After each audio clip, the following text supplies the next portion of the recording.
Welcome back to Luxury Cruising. I'm your host, Krystal Sodaitis, and today I wanted to take a next step into one of my favorite topics. You all know my bucket list cruise, which is a world cruise. If you remember way back in episode 36, we talked to Michelle about world cruises. If y'all are like me, I am always looking at cruises. I get emails from all the luxury lines, and they're always sending me the emails when they drop their world cruises. And of course, I can't help but look at the itinerary and dream and wonder, like, which cruise would I actually choose? Given the expense, I doubt I would ever go on more than one. I am for sure going on at least one, but imagine going on more than one world cruise. And so I just wanted to touch on some of the most interesting itineraries that are coming out here for the end of 26 and 27 in, some of our favorite luxury brands, Seabourn, Silversea, Viking. And because luxury cruises, they're more than just circumnavigating the world. It's an opportunity to really dive deep into some really culturally rich and geographically interesting itineraries. And it's not just about boat, it's about the adventure and the curated experiences that some of these ships provide, really, and just to take a once in a lifetime journey. So come on board with me while I break down some of the most exciting world cruise itineraries that will be coming out in late 26 and early 27. But before we get started, I just want to give you like an overview of like world cruises because they kind of follow a semi predictable pattern. Many of them start on the east coast of the US and then they might go into the Caribbean, to the Panama Canal, over into Polynesia, Oceania, Asia, maybe Africa, the Middle East, crossing into Europe. And that's maybe back across the Atlantic, and that's kind of what we're gonna see. But there are others that really are doing some other, there's pole to pole. We'll do from the North Pole to the South Pole. There are lines that are really focusing on particular areas, maybe Asia or the Middle East, and they're doing more overnights and longer stays in port and just using smaller ships so that they can get into more remote destinations. There are themes like culinary themes or UNESCO World Heritage themes. And these itineraries are really in demand. And I just love looking at them and imagining which one would I take. So let's break some down. We're going to start with Regent Seven Seas 2027 World Cruise that they are titling the Grand Circumnavigation. The ship is the Seven Seas Splendor. It leaves January 11th, 2027. It's 140 nights, and you embark in Miami and you disembark in New York. Regent, we know, is it's one of the gold standards, or really is trying to establish itself as the gold standards for all inclusive world cruising. The 2027 itinerary is a blend of circumnavigation and a really beautiful blend of east and west. It's got one of the highest numbers of overnight port stays of any of the world cruises. The route is intentional and elegant. It includes business class airfare, some excursions, obviously Wi Fi, specialty dining, gratuities, premium beverages, all the usual stuff. Like I said, you've got lots of overnights in Bora, in Sydney, in Bali, a visit to the Indian Ocean, and it just seems really amazing. And it is following a typical world cruise circumnavigation. Just like I said, it starts in Miami, it goes into the Caribbean, does a little bit of Central America, and then you transit through the Panama Canal. You do the western coast of Mexico, and then up you visit San Diego, Los Angeles before crossing over to Hawaii. and the South Pacific. I mentioned the overnight in Bora Bora before heading down to Australia and New Zealand, hitting the main ports of Australia and New Zealand, including an overnight in Sydney before heading over to Southeast Asia, including an overnight in Bali. They've got Jakarta, another overnight in Singapore, Kuala Lumpur, Penang, Phuket, hitting all of the Southeast Asia highlights, and then heading over to India, the Middle East, hopefully a Suez Canal transit if all goes well, before hitting the Mediterranean, Israel, Cyprus, Rhodes, Athens, Santorini, all of the Greek islands. And then you've got Rome, Monaco, Provence, heading over to Barcelona, an overnight in Barcelona, which is really nice before crossing the Atlantic and hitting New York. How does that sound? And because I was able to find some pricing, all of this for the entry level price of $94,000. Yeah, it's a lot, but it's worth it. The highest is the Regent Suite at $840,000. Who's it for? Who's going to pay this kind of money? Travelers who want to circumnavigate the globe in a seamless, all inclusive, deeply immersive way. Next, I want to talk about Viking. And Viking is so destination focused. It's enrichment heavy and it's got its cultural programming. It's really known for its cultural programming, port talks. We talked a little bit about that with Michelle, that it goes at a little bit of a slower pace. Some of them have more time in Asia and Australia. You've got the quintessential Viking Scandinavian design, its calm atmosphere. And now the thing about Viking is that it's actually not just one world cruise. It actually is three different world cruises, all of which are a little bit different, but yet still have that calm, elegant Scandinavian design that is intrinsic to Viking, with, as I said, that attention to cultural immersion and intensive educational component. The first Viking World Cruise is 100 that I want to talk about is 142 days. It goes from Fort Lauderdale to London. It starts on January 5th, 2027. It's on the Viking Sky, and the Viking Sky has about 930 guests, all veranda, no casino.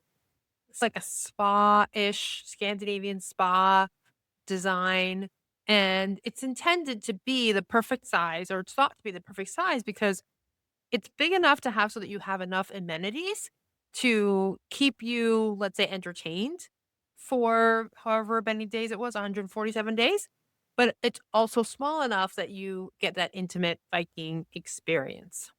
Again, because you're leaving from Fort Lauderdale, you've got some Caribbean time, and then you cross over so that there's time in the South Pacific, New Zealand and Australia, Southeast Asia, India and the Middle East, Mediterranean, a little bit of Northern Europe before ending in London. This itinerary's overnights includes overnight in Tokyo, Bangkok, Ho Chi Minh City, Sydney, and Auckland. And this cruise is designed for people who want a really classic, well-rounded cruise experience, again, with that really strong cultural immersion, cultural programming. The second world cruise that Viking is offering in 27, it actually starts December 20th, 2026. It's 170 days. The ship is Viking Neptune. This one is a little bit longer. The ship itself, Viking Neptune, is nearly identical to Viking Sky. It's just a little bit newer. It's got some enhanced sustainability systems for people who find that to be really important.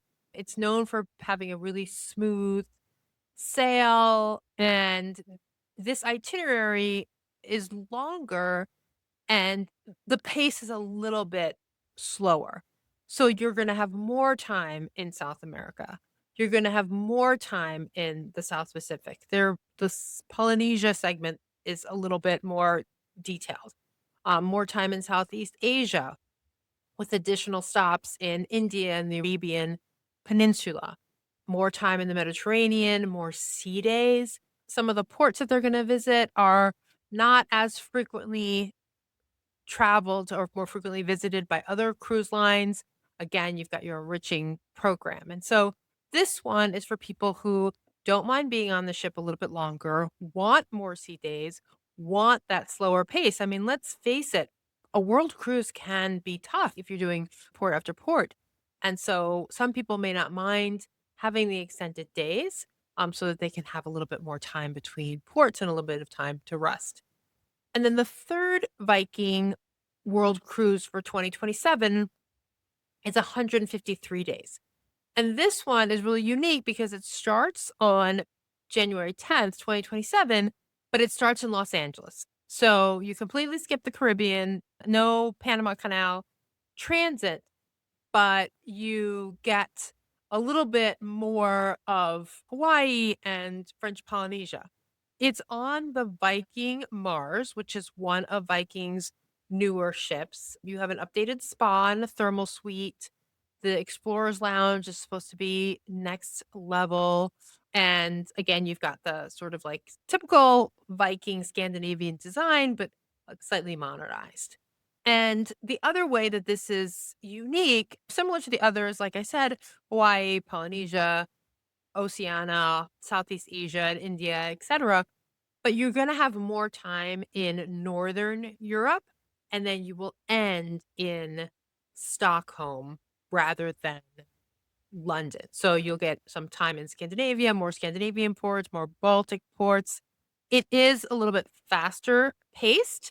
And as they're saying, like this might be for the person who perhaps has done a circumnavigation before and wants something with a little bit more of a concentration in the Pacific or in the Baltic or in Scandinavia. Your prices are going to start for the shortest cruise, the 142 is about 66,000. Then the 153-day cruise is around $80,000. This is per person.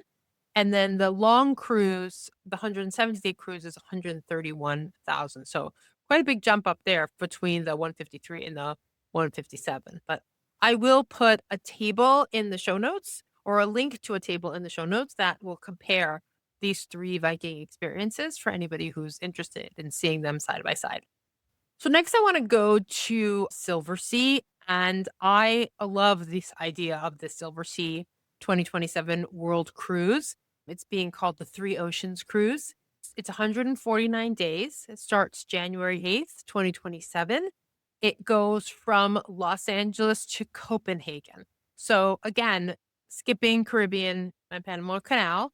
And, Silversea is blending luxury with expedition style cruising.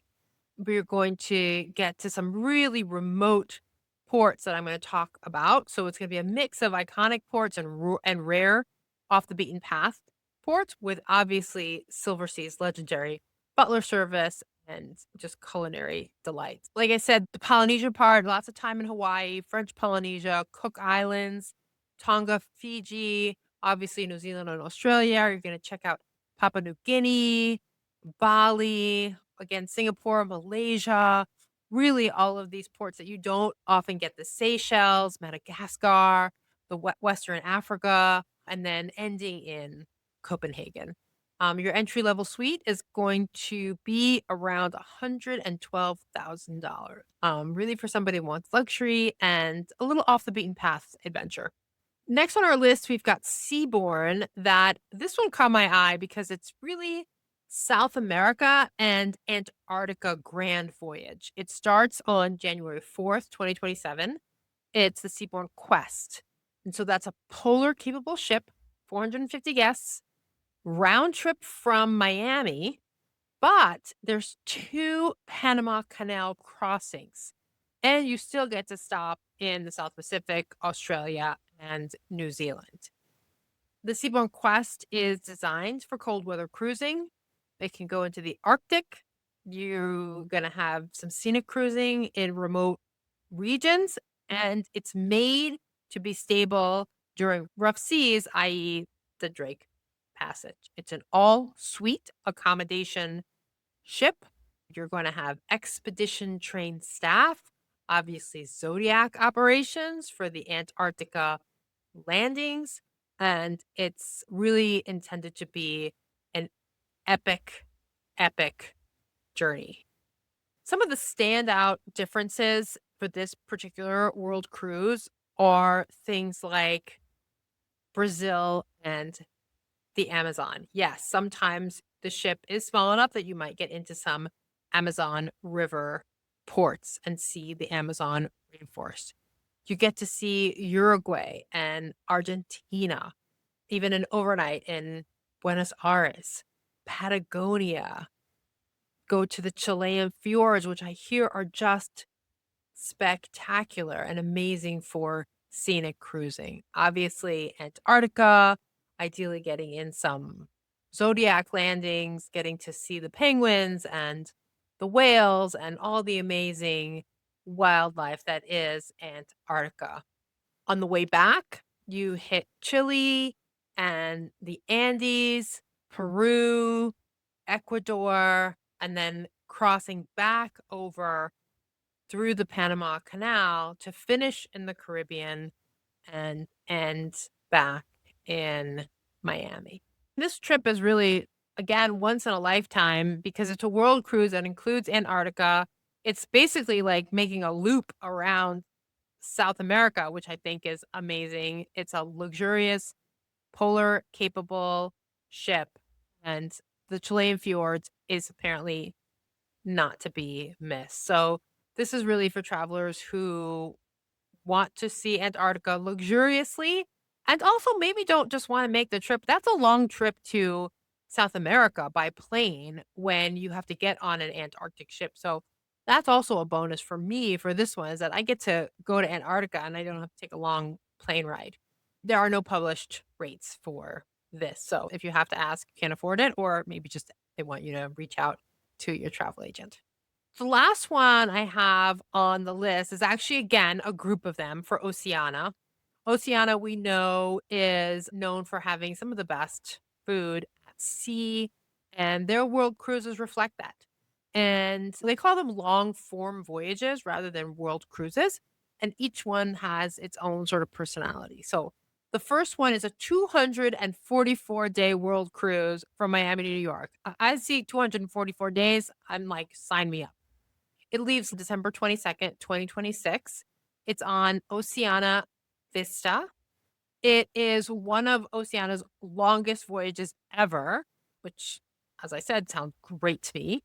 The Vista is Oceania's newest ship with about 1,200 guests, all veranda accommodations, obviously an amazing culinary program. The circumnavigation follows the classic itinerary: South America, South Pacific, New Zealand, Southeast Asia, India, Mediterranean, Northern Europe, and then transatlantic back to New York. So nothing really crazy unique about that except for the length, which is almost a full year. And that starts at $107,000 per person. The next grand voyage, world voyage that Oceania is offering is a 180-day cruise from Miami to London. It starts on January 5th, 2027. The Oceania Insignia is this ship. It is a really beautiful ship, 698 guests, intimate, boutique. It's small enough that it can access small ports. It's considered a cultural grand tour, refined, elegant world cruise with a strong emphasis on Asia, the Mediterranean, the South Pacific. And it's being advertised as balanced and so not intended to be overwhelming. 180 days, half a year, like that's a good world cruise length and starts at $94,000. Then we've got the 127-day world cruise from Miami to Doha, also Oceania. This is the Oceania Nautica. And this really is different because it ends in the Middle East, which I think would be fun to end in Doha and then have a little bit of time there, maybe take another cruise because there's a whole other world of cruising in Asia that we really don't get that much of here in North America. So I think it would be really fun to take a cruise that starts in Doha. But I digress. And so this one is good to really focus on South America and the South Pacific. Again, doing the same sort of itinerary, Asia, India, Middle East, but then stops in the Middle East. So skipping Europe completely and really focusing culturally on that part of the world. Entry level pricing I thought was really decent at $52,000. So I haven't really paid attention to which is the least expensive, but this one, seems like it's one of the least expensive options and also one of the coolest with that ending in Doha. So the last one I'm gonna talk about is a 129-day world cruise that starts in Sydney and ends in London. And I'll tell you why I love this one for that reason too, after I tell you about the cruise, and this one is the Oceania Regatta. And it is the sister ship to the Nautica. Again, 684 guests. It's boutique. This one's going to be a more Pacific heavy itinerary because, again, it starts in Sydney and you're going to really see a lot of the southern hemisphere as it works its way through to Europe. So, more time in Southeast Asia, more time in India, the Middle East, the Mediterranean, and then Northern Europe is the finale. And I love this because it starts in January in Sydney. And, I have always had this idea that wouldn't it be fun to take a trans-Pacific cruise at the end of the Alaskan season, which is like September, and take that to Australia, spend basically our winter, their summer in Australia, and maybe take a few cruises there, and then take a trans-Pacific to Australia, hang out there, and then instead of waiting until April to get back and just go back the way you came, I mean, it's never exactly the way you came, you can instead get on this ship and go the other way around and end up in London. And maybe take some Mediterranean cruises around there. So, you know, the luxury of life and just enjoying lots of cruises.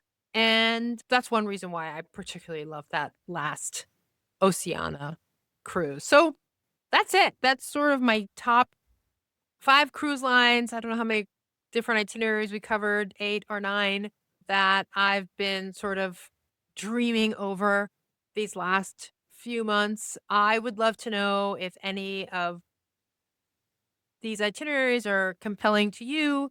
Is that too long? Is 140, 200 days on a cruise ship too long for you or just right? Did one in particular spark your interest? What do you think of the pricing? Is it fair?